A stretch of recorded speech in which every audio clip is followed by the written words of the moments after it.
of this. So there we go. So just so you guys know, if you have any questions that come up, I recommend you go ahead and put them in the chat as you think of them. And then after the fellows do their presentation, we'll field any questions that you may have. And my opinion is if you put your question in the chat as soon as you think of it, if you're like me, you won't forget about it later at the end and go, shoot, I had a question. Now I don't remember what it is. So yeah, so that's just, personal recommend. All right, so heart open. Hello, everyone, and thanks for joining the monthly Fire Safe Sonoma Speaker Series.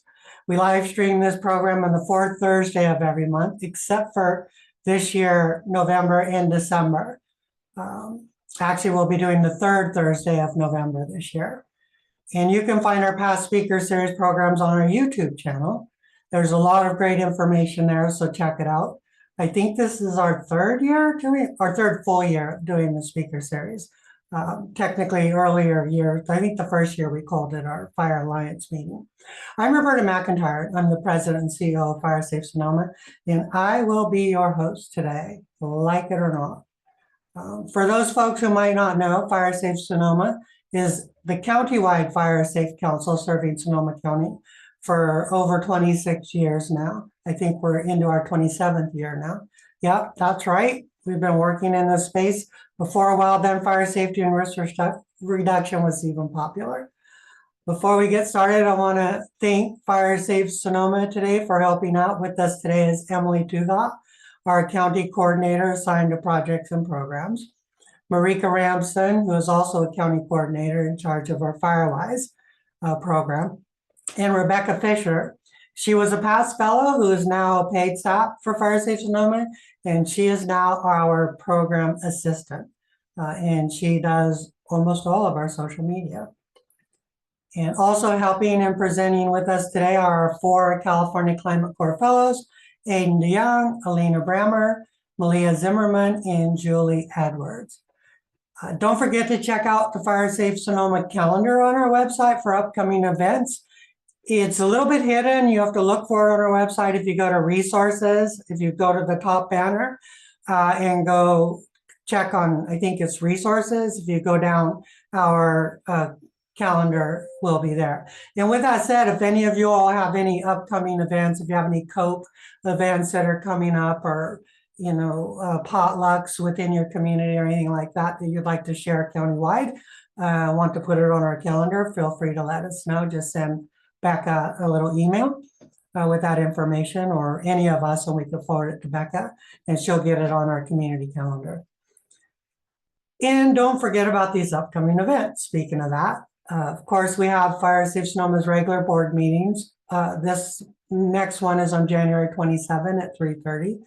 You can sign up to attend those meetings virtually on our website. Then the North Coast Resource Partnership is hosting a 2-day event in Sonoma County focused on climate resilience in the North Coast of California. That's going to be held on January 29th and 30th. And I think we're dropping some information about that in the chat. And to stay in the loop, definitely subscribe to our updates. Hey, great news. Our website is up and running again. So we had a little bumpy spot there, right? The change between 24 and 25, where our website went down and was doing some really not cool things. So we worked hard for a couple of weeks with the website folks, and they basically rebuilt the whole site and modernized it a little bit. Some of the changes that they made are nuanced. You can't even hardly tell, but yeah, it's supposed to be much better and bolder and cooler than it was before, and safer from hacking. And now, before I introduce our speakers, please help us by answering the questions that appear on your screen. We're going to run a quick poll. We'll have a pre and post meeting poll, which will help us gain valuable insights on what y'all are learning from our speaker series, particularly this one. And this is part of our Climate Corps Fellows criteria for being in the Climate Corps program. And let's take a beat while we let folks look over that survey.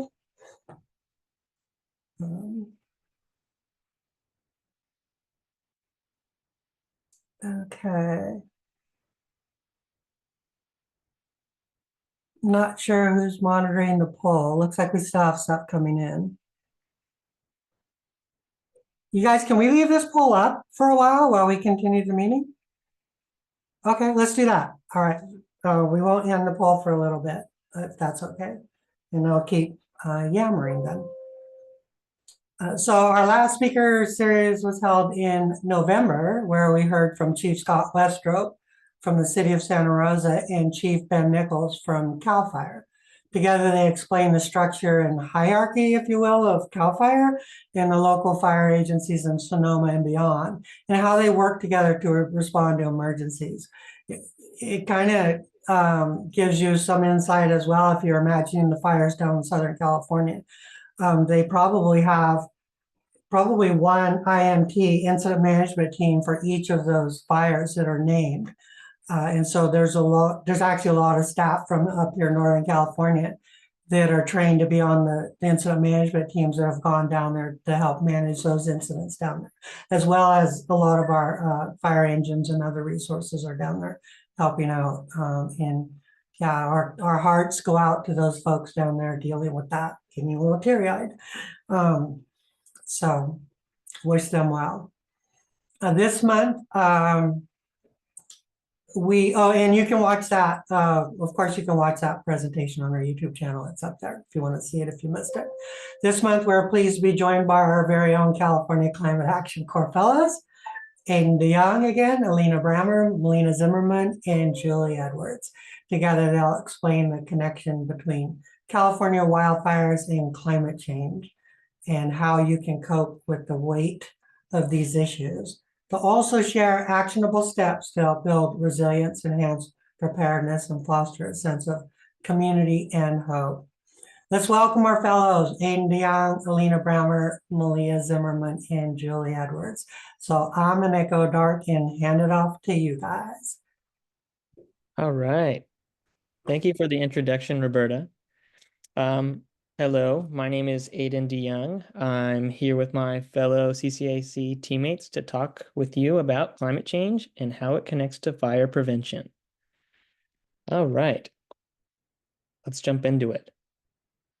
So thank you all for taking the survey really quickly. Today, our organization is going to look like this. We're going to start off with some introductions about who we are as fellows and a little bit about our organization and Fire Safe Sonoma as well. We're then going to talk about the definition of climate change. Then Alena will then talk about anthropogenic impacts on fire. Then Melia will discuss coping with climate anxiety. And then Julie will talk about efforts and opportunities. And we'll end with some resources and a quick Q&A. All right. So, like I said, my name is Aidan DeJong. I'm a CCAC Fire Resiliency Fellow at Fire Safe Sonoma, and I reside in Sacramento and make my way up to Sonoma and help them out. And I will pass it to Melia. Hi everyone, my name is Melia Zimmerman. I am also a fellow, the same kind of fellow at the same place. And I'm currently living in Sebastopol, originally from the Bay Area, but I love Sonoma County. And I'll pass it on to Alena. Hi guys, I'm Alena, also same fellow, also the same place, obviously. I'm originally from the Bay Area as well as San Jose, but I live now in Cotati. And I'll pass it to Julie. Hi everyone, I'm Julie Edwards, also a fellow at Fire Safe Sonoma, and I'm from Cloverdale in northern Sonoma County. And I'll pass it back to Aidan. Great, thanks guys. All right. So I've mentioned CCAC or California Climate Action Corps quite a few times already. So I just wanted to explain what it was. And that is, CCAC is a program that is federally funded through AmeriCorps and allows local agencies to address climate challenges using fellowship assistance. And there's 3 sectors that CCAC focuses on. They are urban greening, waste recovery, and wildfire prevention and mitigation. And we fall into that last category. So as fellows, we're paid volunteers through AmeriCorps, and they provide a livable stipend through the 11-month period that we are here. And these fellowships are designed to help those intrigued in environmental work get hands-on experience in the field.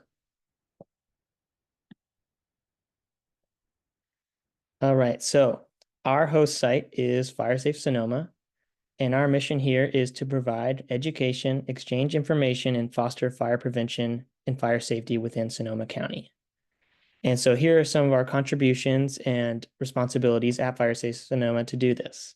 So I'll read off these bullet points. The first one is wildlife preparedness and resilience, outreach and education, communications/media, assisting community leadership, promoting native species, and connecting local initiatives through CCAC sites. So we've been here for about 4 months and the momentum is picking up. We have started to lead some of the projects and a few of the programs that FireSafe Sonoma is in control of, and this list is building up and it's alive and well. All right, so let's jump into the meat of this presentation. So I'm going to talk about the definition of climate change. All right, so what is climate change? So I have a definition here from the National Resources Defense Council, and it states, climate change is generally defined as a significant variation of average weather conditions becoming warmer, wetter, or drier over several decades or more. And so in these pictures below, I have a few examples of how we see climate change in Sonoma County.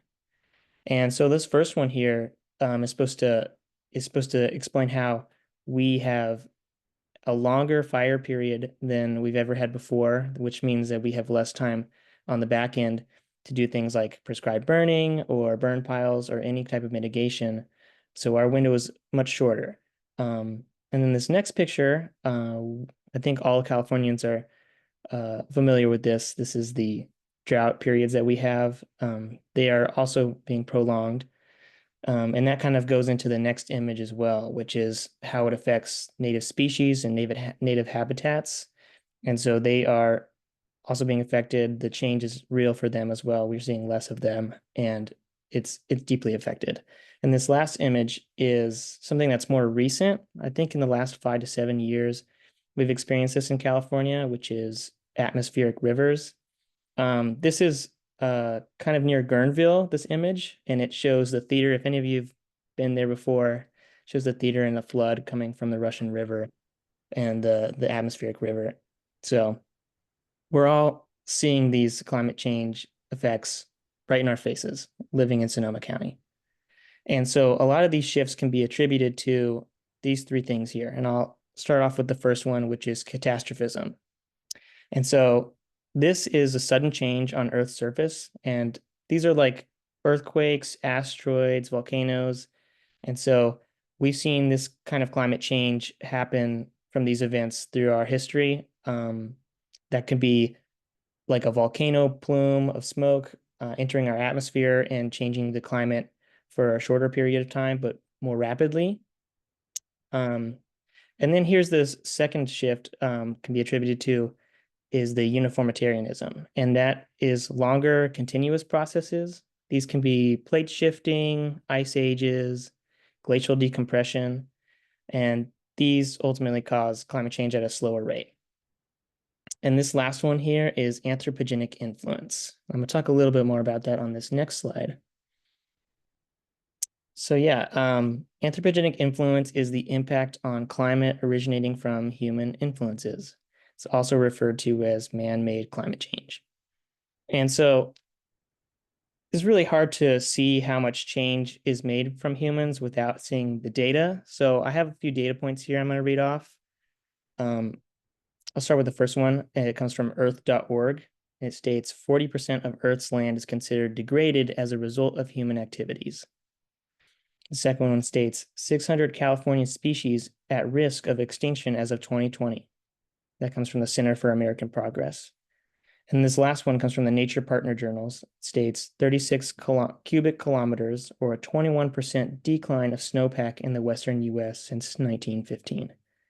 And so these are big numbers, big percentages, big portions of our climate that is being affected, and ultimately our ecosystems And we haven't seen change like this since volcanoes have erupted before asteroids have. So we're the next big threat.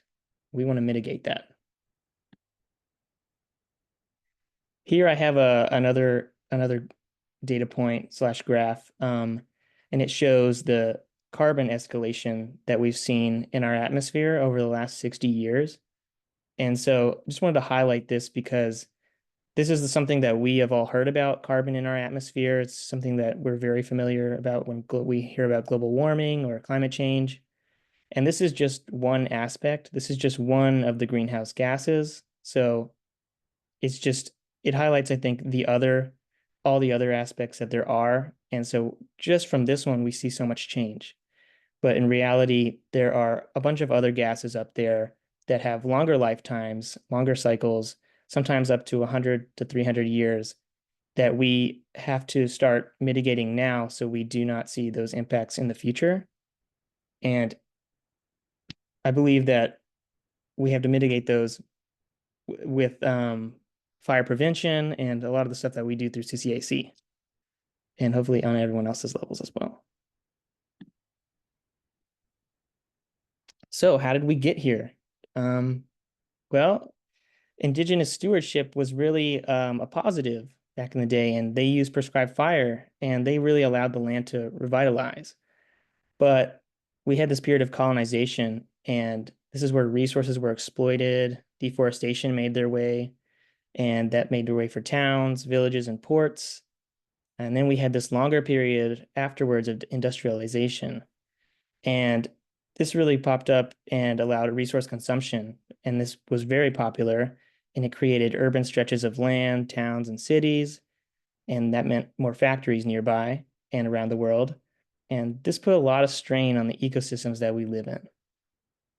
And then in the latter half of the 20th century, societies began to notice these environmental changes, and the common word thrown around was global warming. And big, powerful companies and groups were able to suppress this message and falsify it as well. In this last era, though, like the last 20 to 30 years, and I think it's ongoing as well, is the acknowledgement of climate impacts. And I think we've been able to persuade some of the governments around the world to take action. I know this is kind of hard with our current administration, but regardless, we are on a social level, on a society level, we are noticing the changes. And that means we're understanding the land like those who were here before us and preserving it as they did. In this last slide here I have, it talks about the ecological systems. And so these are really important. These are like the forests, the grasslands, shrubland, chaparral, etc., that we see in Sonoma. And this county is really rich in this sense that we have so many of these systems. And so what's really important about them is that they keep our climate in check. And within each of these systems I have listed here is hundreds, if not more, on their own of individual systems, smaller systems. And so we need to preserve these systems to keep our climate in check. And we really need to work at the beat of our environment's drum. So there's a lot of good work out there already, and we just need to continue it, especially in Sonoma County. And so I have a quick GIF real quick. It's pretty funny. It's global warming or none like it hot. And that hopefully lightens the mood a little bit. And with that, I'll hand it to Alena to talk about anthropogenic impacts on fire. All right, thank you, Aidan, for kind of setting the stage here with climate change information. I am going to talk about anthropogenic impacts on fire, which is basically like human-related impacts on fire, and kind of just how we got to where we are today with some of our larger fires. So I wanted to start off by sharing this map of Sonoma County's fire history from 1939 to 2020. I have highlighted in here with the blue triangles, historically large fires from 1939 to 1979. And you can kind of take a look at just which ones are the largest ones and then compare those to the ones highlighted in red, which are some more recent fires from 2010 to 2020, which includes like the Kincaid Fire, the Tubbs Fire. And comparatively, some of the more recent fires are larger, whereas there are some like the Hanley and Tubbs Fire, which are similar in footprint, but they also certainly are becoming more frequent, these large, very devastating fires. And as you can see by 2016 on this map, here in the little key section down here, the map begins to not even use a range. It starts just using the singular year because these large devastating fires are happening like every year, every couple of years. So why are fires getting worse? There are a lot of factors that have contributed to worsening wildfires, and the factors that I want to address today are generally a consequence of the interaction between humans and our environment. So the two things I'm going to talk mostly about are climate change, including the impact on temperature, impact on pests and disease, and the impact on changing local species. So from basically like native species to invasive species and how climate change plays into that. And then also poor forest management practices. So essentially things like logging for old growth, overgrowth and overcrowding, and kind of having a hands-off approach to that, and a lack of good fire or indigenous stewardship. All right, I also have a silly GIF here. Climate change and its impacts on fire. So the climate is warming, and what does this mean in terms of wildfire? California is facing hotter and drier conditions. So because our fire fuel is drier and our temperatures are hotter, fire starts and spreads quicker, more easily. And overnight low temperatures are rising, which is important, but it's not something I think that's commonly talked about. So we'll get a little bit more into that later. And then also, again, the changing climate is conducive to changing species. So some of our fire adapted native species are choked out of ecosystems in favor of invasive species that may not be as resilient.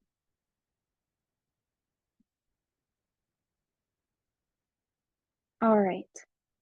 So our climate is hotter and drier than it historically has been. So increasing temperatures and a lower relative humidity magnified by climate change has caused droughts to intensify in recent years. I'm sure we're all familiar with like drought policies. We're all trying to take shorter showers and maybe swapping out lawns for different native species. And these droughts have become a lot more severe and more frequent. Drier landscapes make this available fire fuel more susceptible to ignition and rapid burning. So if you think about, for example, like a grassy field, if you have a dry, dead, grassy field, it's going to burn a lot quicker than maybe a healthy, lush landscape that isn't being affected by droughts. And then we have changing climate and changing species. So I have this quote here from the California Department of Fish and Wildlife. And it says that it is estimated that approximately 66% of California's endemic plant species will experience decreases of up to 80% in the size of their ranges within the next 100 years. So that's directly from their website. Our changing climate means that many of our native fire-adapted plants are losing suitable habitat, and that habitat then makes way for more invasive or unsuitable species, which may not be as fire-adapted as our native endemic plants. So while all plants can and will burn in the case of a wildfire, many of our native species may bounce back more easily, or they may even burn slower, while ecosystems full of species that aren't adapted to fire may experience or even encourage more devastating effects. For example, there are some invasive species that may produce more fire fuel in like dropping more leaves or just being sort of messier, so to speak, and providing more fire fuel for a wildfire. I have here a picture of an oak tree and a eucalyptus tree, which I'm going to use as sort of an example of this. So an oak tree, anecdotally, is a tree that burns a lot less, a lot slower. It's not nearly as flammable, combustible as a eucalyptus tree, which is going to be highly flammable. It's going to burn pretty quickly in comparison. Okay, so overnight low temperatures, as I was kind of talking about earlier, they're rising. What does it mean? Why is it important? Basically, overnight low temperatures can act as a natural population control. So when overnight low temperatures don't reach the level low enough to kill off bark beetle larvae, for example, in the winter, the trees suffer and forest health declines. So if you imagine a forest that is infested with these bark beetles, their trees are all dying, what's going to burn quicker and more easily? What's going to ignite more quickly and easily? It's going to be the dead trees versus the live, healthy trees. On top of this, cold temperatures also help to inhibit fire spread. So when overnight low temperatures are not very low, it can really impact how wildfire spreads and our ability to combat large fires. And if you take a look here at this fire triangle, you have 3 sides, you have fuel, oxygen, and heat. If you can remove one of those sides, it's going to be much easier to stop the process of ignition. And essentially, when you remove the heat, the fire is able to be put out a lot easier versus if you continue to have heat in the equation. All right. So now that we've talked a little bit about climate change and its impacts on wildfire, I would really like to talk about how forestry practices have impacted wildfire. Specifically, I'd like to discuss the health of our forests in regards to historical forestry practices. So the top photo here is an example of a healthy forest. The trees are large, old growth with plenty of open space below the canopy. In the second picture, trees are smaller. It's much newer growth, and there's a lot of vegetation in the understory. And historically, we have logged large old growth trees. It's just more profitable. It makes for better lumber, easier to build a house with, etc. And logging these larger trees allows for more overgrowth of vegetation since there's a lot more sunlight in the canopy. And consequently, this allows for more fire fuel. And on top of logging for old growth, we've had a traditionally hands-off approach to overcrowding and overgrowth, which tends to lead to dehydration. And again, dehydration, similar to the case of the bark beetle, if you have a dehydrated forest, it's not a healthy forest. It's going to provide drier forest or fire fuel and easier ignition, and therefore fire will spread more quickly. And additionally, smaller trees have ladder fuel that grows closer to the ground. So if you sort of observe the old growth forest versus the new growth forest in these two pictures, you can see that the newer growth has branches that are stretching from very close to the forest floor all the way up to the canopy pretty continuously. And these branches act as a ladder for fire to climb the tree canopy. And then when fire can easily reach the canopy, it becomes catastrophic a lot more quickly. So those are some of the issues that we've had just with basic forestry practices, but I would also like to talk about fire suppression and how this impacts modern day fires. All right, so here we have some of the benefits of prescribed fire. And this is important because I'd like to share a little bit about why it even matters that we've historically suppressed all fires. So I wanted to provide a list of some of the benefits taken directly from the Forest Service and USDA. So the benefits of prescribed fire include reducing hazardous fuels, protecting human communities from extreme fires, minimizing the spread of pests, insects, and disease. It removes unwanted species that threaten species native to an ecosystem. It provides forage for large game, improves habitat for threatened and endangered species, recycles nutrients back into the soil, and promotes the growth of trees, wildflowers, and other plants. So those are some of the benefits, just to provide a little bit of context on why it matters that we've suppressed fires so severely. So now that we kind of have that context, I can get into the timeline here of fire suppression. So before colonization, indigenous people practiced forest management and cultural burning, which greatly impacted the behavior of wildfires throughout history. And post-colonization, we have had kind of a poor understanding of the benefits of intentional fire, but I would argue we've been learning and sort of re-implementing the practice in a really positive way, especially here in Sonoma County. So our timeline here starts in 1793 and works its way up to 2022. I'll go ahead and read it out loud. So in 1793, the Spanish governor of California called for the most severe punishment for any and all burning. In 1850, California legislature outlawed intentional fire as essentially an attack on indigenous cultural practices. In 1905, the U.S. Forest Service was established with a policy of fire suppression. In 1935, the 10 a.m. policy was established, stating that wildfires are to be extinguished by 10 a.m. the following day.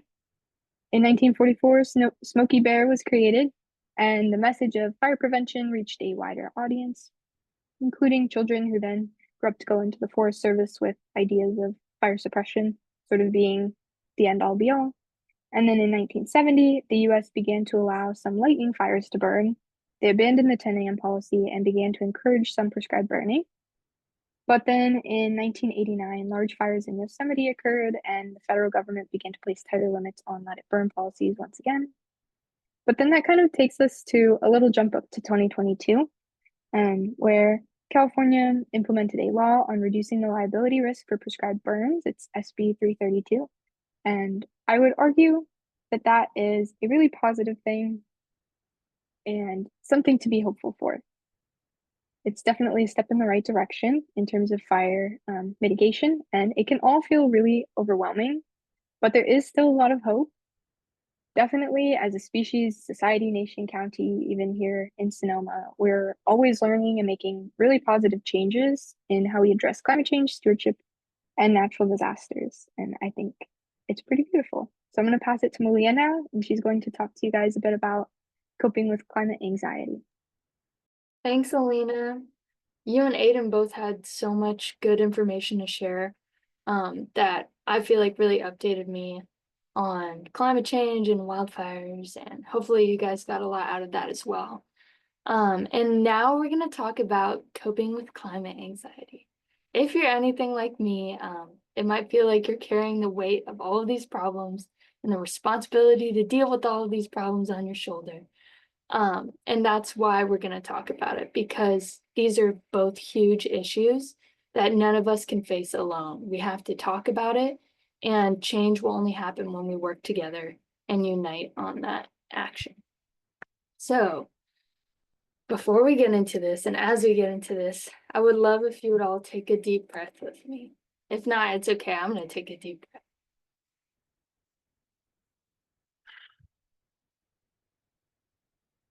All right. Thank you for those of you who joined me. And for me, taking a deep breath and just grounding myself can really help me remember that I am living in a great place. It's not, everything's safe right now.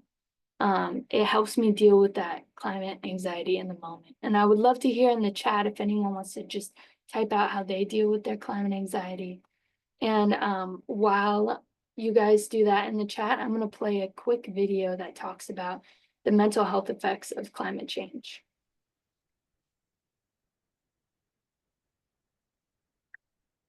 Every day, we get news about the health effects of extreme weather, like heat waves, floods, droughts, and violent storms. But we hear a lot less about the effect on mental health. 48% of Americans today believe their mental health is currently affected by climate change. They're right. Climate change can have short and long-term effects on mental health. Heat waves contribute to violence and suicides, and people who take psychiatric meds need to watch their heat exposure. Trauma from natural disasters starts with the immediate stresses of lost homes, pets, and physical injuries.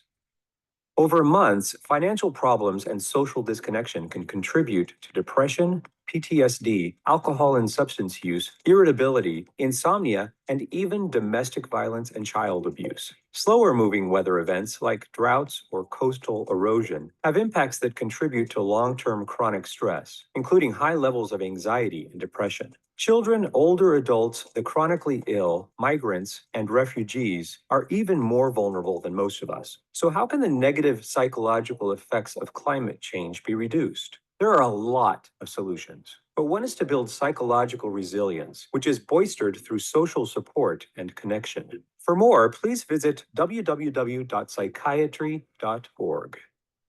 All right, thanks everyone. I love what I'm seeing in the chat too. Thank you for sharing. With that, I want to talk about what climate anxiety really is, and we'll compare it to some of what we learned from that short video as well. And we're also going to talk about something called nature deficit disorder. So just to hop into this, according to an article published by Yale Sustainability, climate anxiety, which is also known as eco-anxiety, eco-grief, and climate doom, has many names. It's a general distress about climate and climate change, and it can manifest in anyone, both physically and mentally, and have long-term and short-term health effects, which we could see some examples of that in the video. But to be a little more descriptive with some examples, if you're in Sonoma County or wherever you are in the world, you might have anxiety about fires. So maybe you can't have campfires anymore because you're too anxious about what might happen there. Or maybe it's not as disruptive to your life. For me, I know if I smell smoke, I have to get on my Watch Duty app right away, figure out where that smoke is coming from before I can relax at all. So climate anxiety comes in many different forms, many different severities. It's very unique to each person, but a lot of people feel it. And that kind of connects to this thing called nature deficit disorder. And I found this information from a New York Times article, and we will be sharing all of the sources at the end through a QR code and in the chat later. But the definition of nature deficit disorder is specifically a non-medical condition, suggesting that spending less time outdoors can contribute to behavioral changes. Originally, this was just about children, but it has been expanded since the development of the theory to include all people. And it can be associated with ADHD, anxiety, stress, and aggression. Much like climate anxiety, we're getting anxious about the climate, we're not part of the climate, we're isolating from it. And I think this is a new symptom of a more urbanized and developed society. If you guys remember back in Aidan's section, he covered a timeline that talked about industrialization and how that had to do with climate change. I also think that around that time, humans and societies of humans began to become more separate from nature. And that caused us, in my opinion, to see nature more as an object that we need to control, a problem that we need to control and fix, rather than a system that we are a part of as humans. We cannot control it. We're a part of this system, and we do have an impact. And with both of these things, I know it's really hard to try and connect with your place right now in the face of climate anxiety, knowing that a fire could come or it could flood. But it is really important to try and build those relationships so that you can see what's going on in your local environment, because that's where the change is going to be visible to you and you're going to feel better about making that change. So with that, I want to talk about sense of place and storytelling. If any of you have had conversations or been in classes revolving around climate change or environment in a social science setting, maybe a psychological setting, you might have heard the term sense of place. It is a relatively new concept in the climate conversation, but if you're interested, I dare you to look into it because it's so interesting to me. And I think it's really valuable and important for you to identify this for yourself. According to the Journal of Social Science and Medicine, Neville R. Ellis and Glenn A. Albrecht define sense of place as the feeling of belonging, attaching your identity to a place, environment, and the activities offered in that specific environment. This is also a quote from that same article, talking about how if you have a strong sense of place, you might feel more mental health effects if a natural disaster occurs, which I know is not the point that we're trying to work towards right now. And in fact, I want to try and flip that and point out the fact that when we are getting to know our place, we are getting to know local challenges, like I said before, and that is the scope that we will see our progress. And for me, getting more involved in nature was simply an act to help relieve my climate anxiety as well. It has multiple positive purposes. And then to connect that to storytelling, I read an article from Thrive Global's Sustainability Hub by Karen Eber, and it talked about how stories have impact. They evoke emotion and project us into something else. And it's a very positive way to connect, share, and inspire. So I encourage you guys to all use storytelling as a way to connect to your sense of place and to spread that inspiration and that love for your place. So let's get into that. For me, I was not very connected to nature when I was younger. I remember in elementary school, one of the teachers that I had, and probably a lot of them, told me, global warming, this is your generation's issue. You're gonna take care of it and fix everything for us. And what is an 8-year-old gonna do with that? So I just suppressed that. Don't need to think about that anymore. Too much anxiety.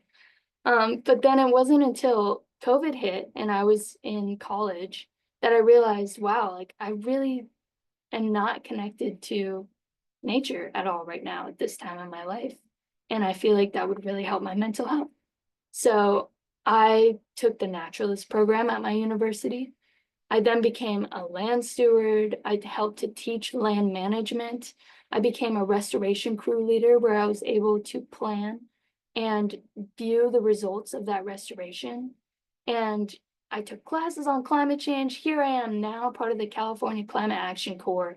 And I feel like I've really developed from having major climate anxiety to now taking action. And I hope that you guys feel something from that story. I would love to hear Aidan's story as well, just so you guys can all get an idea of what this storytelling flow can look like. Thanks, Melia. Yeah, I'd love to share my story.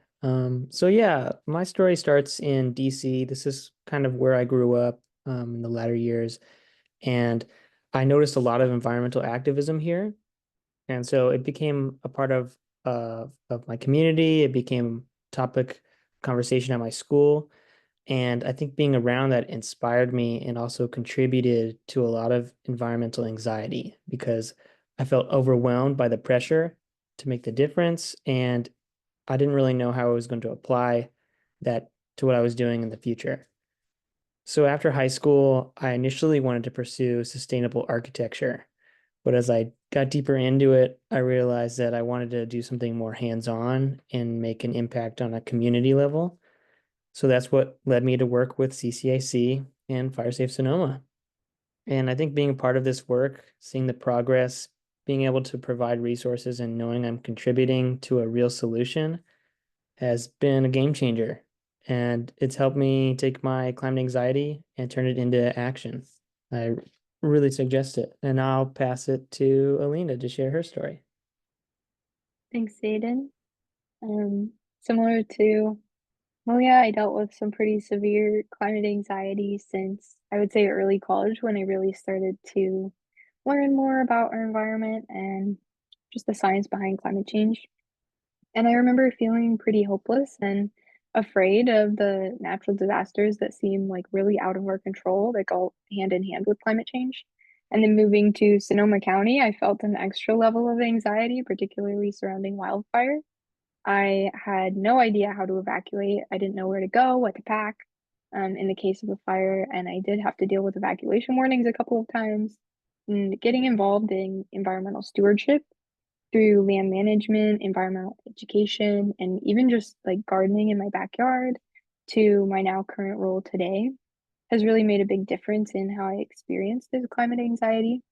And I would say it's really encouraging to be around other people who care about the earth and who are working in really innovative ways to protect it. And being involved on a community level to take action, big or small, has really helped me to manage my feelings about climate change overall and to feel even more attuned to both my environment and my community, which has been really helpful. So I'll pass it to Julie to share her story. Thank you.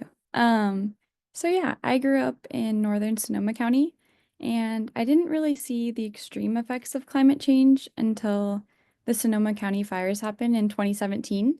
And after seeing people close to me evacuate and have to even lose their homes, and then the following years having to experience evacuation warnings myself, I wanted to find a way to help people because I myself didn't really know what to do when I got those evacuation warnings. So this led me to taking an environmental course and eventually choosing to earn my degree and find a career in environmental science. And I really feel like my experiences in land stewardship and now my current job of helping people become more prepared for wildfires has helped me feel like I can make a positive impact in my community every single day. Thank you, Julie, Alena, and Aidan. I always love hearing your stories. I hope everyone else loved it too and felt a little sense of inspiration to start those conversations on their own. And now let's do a little crash course on what we talked about in dealing with climate anxiety. So, sense of place we talked about. I hope that you all build a connection with your local environment and natural spaces. If you already feel like you have a connection, I would love if you just sat there and thought about it for a minute. What is that connection really? What does it mean for you and what does it do for you? And then focus on understanding your local challenges. Also remember that humans are a part of nature. We can't control the climate. We're animals at the end of the day, and we have impact, but we have no control, right? We only control ourselves. Stay positive. Please stay positive. I know this is a really heavy issue, but you are not alone. I guarantee that all of us fellows, you just heard it, we all have experienced climate anxiety. I still experience it. I'm sure everyone does from time to time. It doesn't have to be constant. You're not alone. Thank you for taking the time to even be here. That's saying something. And no matter what, don't give up. You have a community around you to support you. And when you have those conversations, that's what's going to inspire other people. You might only compost. That's okay. Someone else might just take shorter showers. Someone else might bike to work instead of driving. These are all small actions that inspire others and do make at least a little bit of a difference in that sense, especially. And finally, collective action is where we are going to make a difference. We can each take these little steps, but when we're organizing our local communities, that's when we're going to make a difference. And if every local community does this, then we have global change, right? So start with a conversation. That's a really good way to just begin that.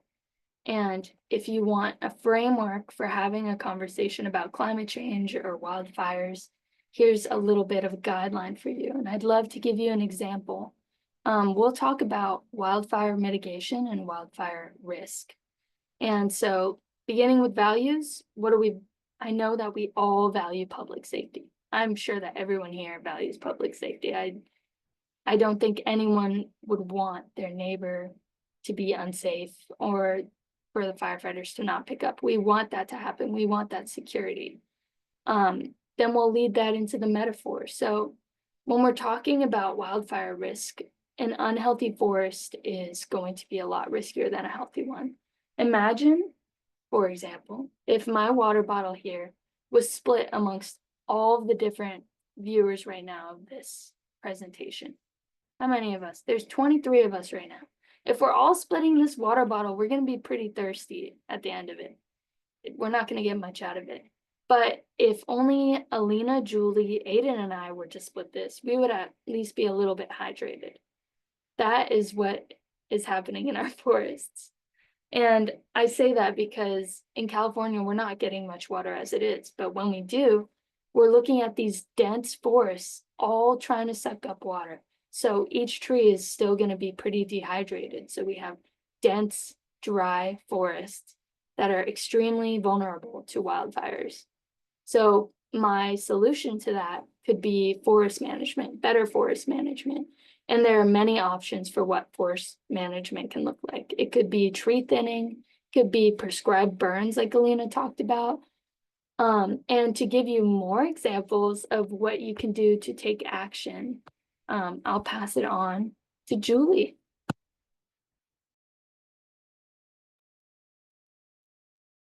Thank you. So now that we've taken you through climate change history, human impacts on fire, and the anxiety that comes with all of this, I'm going to talk about how you can get involved, or in other words, efforts and opportunities.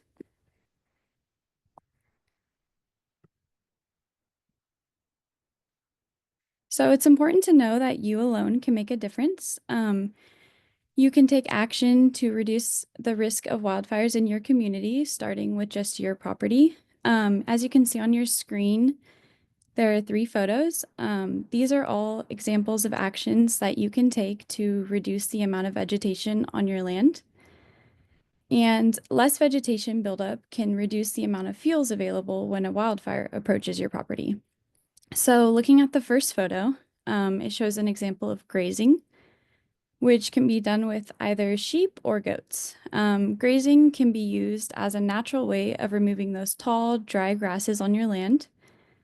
The second photo represents cutting down dead or dying trees. It's important to cut down dead trees because they become super dry, which makes them easily ignite, and the wildfire can spread very rapidly.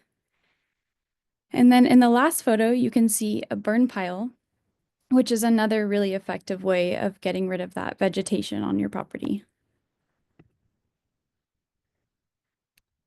So in order to use these techniques properly, there are guidelines written by CAL FIRE called defensible space. Defensible space is the buffer between your structure and the surrounding area. Defensible space is sorted into 3 different zones, with zone 0 being closest to your house. In this zone, you want to keep the first 0 to 5 feet closest to buildings, structures, and decks clear to prevent embers from igniting materials that can spread the fire to your home. And then we have zone 1, which is a little further out. This is 5 to 30 feet out from your home. And in this zone, you should regularly clear dead or dry vegetation and create space between trees. And during times of drought, pay special attention to clearing dead or dying material in this zone. And then we have zone 2, which is 30 to 100 feet out. And in this zone, you should continue reducing potential fuel within 100 feet or to your property line if it's not that large. So another thing that you can do to help protect your home from wildfires is called home hardening. Home hardening is the term used to describe vegetation management, compliance, and building materials used to resist the intrusion of flames or embers projected by a wildland fire. In other words, home hardening is direct changes you can make to your home to help prevent wildland fires from spreading to it.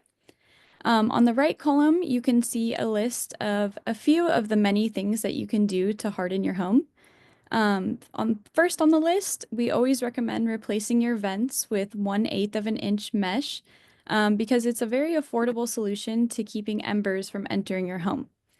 With smaller holes in the mesh, it's much harder for embers to enter your attic or the understory of your home. Another thing to consider is when it comes time to replace your roof, is to install a Class A fire-rated roof because the material is less likely to ignite as easily. And third on the list, it's also recommended to install non-combustible gutter covers because having covers prevents dry debris like sticks and leaves from building up in the gutters, which can be super flammable. And the last example of home hardening recommends replacing your windows with multi-pane windows that have at least 1 pane of tempered glass. And this creates more insulation between the exterior heat of a fire and the inside of the building. So if you want to learn more about more home hardening techniques, you can go to CAL FIRE's website and they have a whole list. So one thing that has helped me feel a lot better about climate change and everything going on around me is taking action through my career. All of us fellows, as you've heard, are part of a program called the California Climate Action Corps. And this addresses urban greening, wildfire resiliency, and food recovery all around California. We specifically focus on wildfire resiliency, but it's important to know that there are so many ways that you can have a positive impact on the environment in your career. You can become involved in reducing waste, conserving energy, sustainability, environmental education, and so many other things. You can even implement environmentally friendly alternatives into just your day-to-day work that makes the smallest of differences. So after learning about some actions that you can take on your property and in your career, I'm going to talk about how you can become involved in your community. This map outlines Sonoma County and shows all of the wildfire mitigation groups located within the county. We have 3 wildfire mitigation groups here, and they're all working to reduce the risk of wildfires. So the first group are Firewise communities, and these are communities that have taken steps to reduce the risk of wildfire damage to homes and structures. And then we have local fire safe councils, and these are grassroots, community-led organizations that mobilize residents to protect their homes, communities, and environments from catastrophic wildfires. And lastly, we have COPE communities, and this stands for Communities Organized to Prepare for Emergencies, and they're located mostly in northern Sonoma County. So as you can see, these groups are highly represented in Sonoma County, and they're continuously growing their boundaries and their impacts every year. And if you're interested in joining or learning more about these programs, we have a lot of information on our website at Fire Safe Sonoma. So the last thing I'll talk about are some low-cost programs in Sonoma County. These programs are also listed on our website if you'd like to learn more information about them.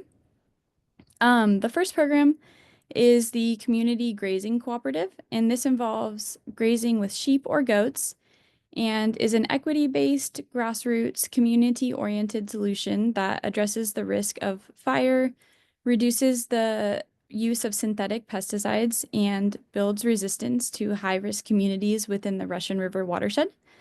We also have the Hazardous Fuels Reduction Project, and this is a free vegetation management opportunity for private landowners in select locations. And the aim of this project is to reduce wildfire risk to life and property while fostering healthy landscapes that are resilient to wildfire. And last, we have Fire Safe Sonoma's Listos tool trailer. And this is a fully outfitted defensible space tool trailer, which is free to community groups. They have tools that are selected to specialize in vegetation removal and hazard fuel reduction. And below you can see a photo of us fellows in front of that tool trailer. And I know that there's so many other programs out there in Sonoma County, so feel free to use the chat if you want to list any more that you know. So yeah, these are a few of the many ways that you can get involved with the environment, whether you're implementing defensible space and home hardening on your land, or joining your community in a wildfire mitigation group. Just becoming involved in any kind of way in the environment makes a big difference on Earth and in your personal well-being. So thank you so much for listening to our presentation. We have some resources to share with you just dropped in the chat, and I think we have a little bit of time for questions.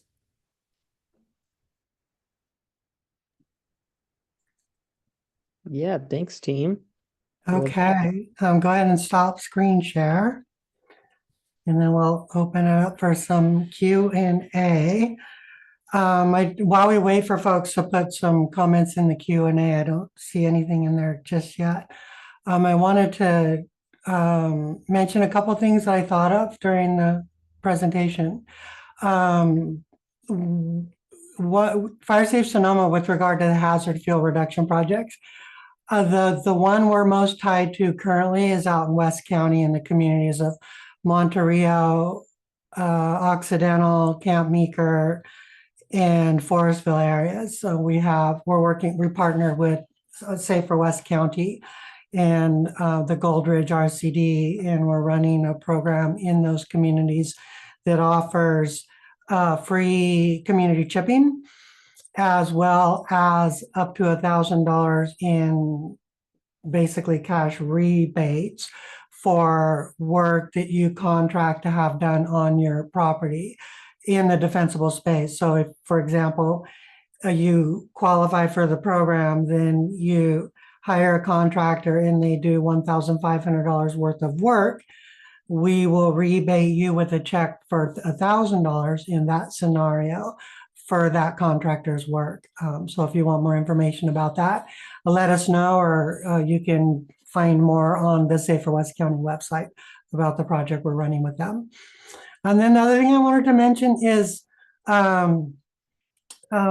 Melia mentioned a little bit about her experience when she was a child with feeling the weight of, the climate issues and dealing with climate change on her shoulders as a young person. And it's really important for us to remember that and keep that in mind. I'm 67 years old, and we're handing off this problem to our young people to solve. We're not giving them a very healthy planet to start with. We're giving them, kind of a pile of junk that they have to repair and fix in order for it to be, a habitable place for them. And we're getting very close to the tipping point where it's really going to take more work than is humanly possible to make any significant change. I think we have about 4 or 5 years still before we get to that awful tipping point. So let's just all do what we can, and keep in mind that we're really giving our young people a pile of junk to deal with, and, be respectful of the weight that they carry on their shoulders. And then on a more positive note, with regard to burn piles, I would encourage y'all to do burn piles and learn to do burn piles on your property. There's a lot of anxiety with regard to prescribed burns. And I feel like if property owners start to get comfortable doing their own burn piles and learn how to do that, then there will be a little bit less anxiety when we do a community scale prescribed burn in an area. There'll be a little more understanding of how that work is done, how fire works, things like that, to hopefully reduce some of the anxiety folks have with prescribed burn. So I don't see any questions in the chat. There's a small enough group left here. So if anybody has a question they want to kind of toss, or have a discussion with the group, or explore any of the concepts a little further, just go ahead and raise your hand, and we'll have you turn off your video and audio, and we'll have a quick discussion. We're a little over time, so thank you guys, the diehards, for hanging in. Appreciate that. And yeah, let's just open it up. Anybody want to take the discussion further, or any of the fellows want to add more? Feel free. Otherwise, we're going to wrap this up. There's one thing I wanted to mention really quickly. At the end of this meeting, as you guys close the tab, there will be a survey popping up. Oh, yes, thank you. It's written right there in the script. Sorry about that. Yeah, so if you guys don't mind filling that out. Let's go ahead and run the poll real quick with the folks we have left. Or it'll show up after they leave, right? Yeah. Okay, perfect. Yeah, gotcha. Okay. Well, with that, I'm going to thank you guys. Roberta, we have one question from Chris Kilgore, it looks like. Okay. Oh, how did you all become involved with the CCAC? Is there a particular person or group who contacted you? Oh, yeah, with that in mind, if any of you have organizations like, COPE or any of the other organizations mentioned, the window for bringing on board a fellow is either open now, I think it just opened, or is about to open. Emily can probably share more about that. But if you're interested in that, feel free to reach out to us, and we could give you information on how to, bring Climate Corps fellows or AmeriCorps fellows on board with your guys' organizations, if you have one, that could support one. It does take a lot of work. You have to make sure you have somebody, a site supervisor, to manage those individuals or that person. But yeah, do one of you guys want to talk a little bit more about that and maybe answer Chris's question? Yeah, thanks for the question, Chris. And we can all kind of just give a quick statement too on that. It's probably pretty similar. For me, I was just looking for jobs after college, and they had a lot of publicity on the job. And it sounded great to me. It's a year-long fellowship, about a year long. It's about 11 months. And you get to apply for either wildfire resilience, urban greening, or organic food waste reduction, I believe. Things like that. And it seemed like a really good pathway to get involved in the industry after college to set me up for the next step in my career. And yeah, Alena, you want to say how you found it? Yeah, it's a very similar story. I also was looking for just a job that felt meaningful. I was moving and I was looking into jobs local here to Sonoma County. So there was a lot of publicity on it. Like it was kind of, I was getting the California Climate Action Corps job board like type of things when I searched Indeed. So yeah, that was how I found out about it. Anyone else different or kind of similar? Kind of similar to you guys. Yeah, just graduated in the spring and was looking for a way that I could get out and, find a way to help my community. And this came across all the job websites as well. So Yeah, for me, I'm still in college, so I was just looking for some experience to have before I graduate. And so looking online and found this site and looked at all the opportunities they had, and I was like, whoa. And then there was a couple other organizations like CSS, or what is it? Sustainability Service Corps. There's a couple of them in California, these organizations. And so I bounced around, looked at all of them, and found this one was the right spot for me. So glad All we all right. did. Yeah. Yeah. We're glad to have you guys. We couldn't do the work we do without your help. So yeah, it's amazing how much work we can get done with your guys' help. I mean, we're able, Fire Safe Sonoma was able to grow, more quickly and provide, more bandwidth, more resources for the people we serve. It helps us immensely. So with that, I wanted to remind folks we have lots of exciting speakers lined up this year. In February, we'll hear from both Erica Lutz and Devin Friedful, hope I pronounced that right, who will discuss the fundamentals of prescribed burns and their role in fire management. That's going to be a really cool one. And also they're going to tie that to ecosystem health. Click the link in the chat. We'll drop that in the chat to register for this speaker series, or, click it through on our website at any time to register for the speaker series.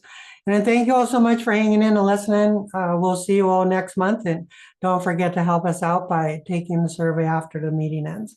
Appreciate it. And thank you, Team Fire Safe Sonoma, for all your help today. Nice job, everyone. All right, we'll see you guys next time. Bye-bye.